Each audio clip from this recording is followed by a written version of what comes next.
You know, saws have many purposes, but one you might not expect is they can be used as musical instruments. We're here at Menards today to take a look at a couple saws.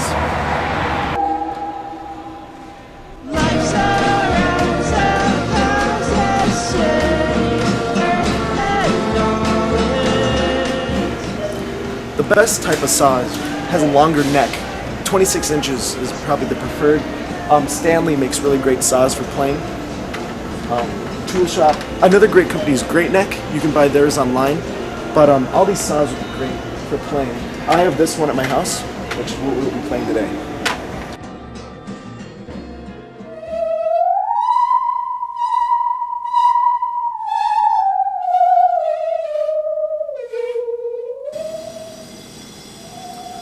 Alright, some of the things you're going to need to start playing. A saw, like I previously mentioned. This is a 26-inch Stanley saw right there. A bow, a violin bow, a cello, any stringed instrument bow would work for this.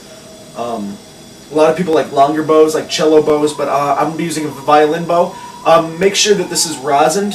It's like a little type of wax for the bow, and it sounds better. Alright, what you're going to want to do is you're going to want to put the handle between your legs, hold them pretty close together, and I like to push my leg out a little bit, which we'll talk about later why I do that.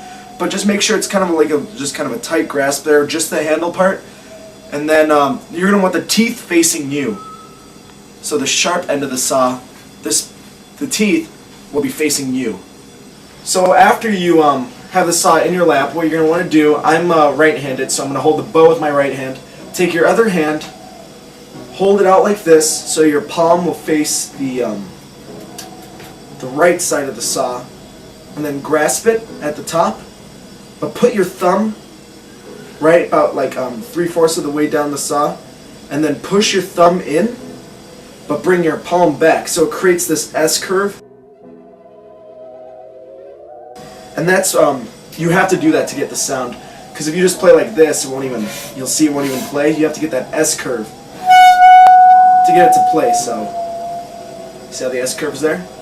There you go. And for bowing, you're going to want to bow about halfway down the saw. That's about the sweet spot.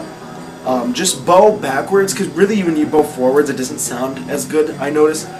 But yeah, just bow backwards while I'm doing that S curve. And you don't have to play very you don't have to apply a lot of pressure with the bow. With the bow, just draw it backwards, gently touching the saw.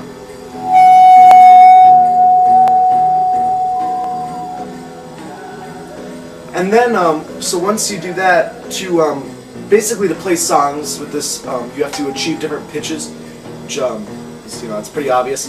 But to achieve different pitches, to go higher, you just move the saw closer to the floor.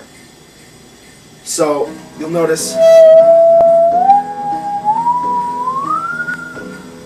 and you really have to listen, and you really have to learn all the songs on the saw by ear, because it's not a very set thing. It changes every time you pick it up.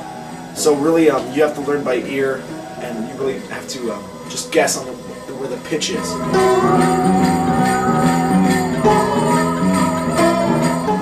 And to create that kind of classical saw sound, what you have to do is when you play a note for an extended period of time, what most players do is they add a little bit of vibrato, and you can achieve this by either shaking your hand. But what I like to do, and what most people like to do, is they vibrate their leg, which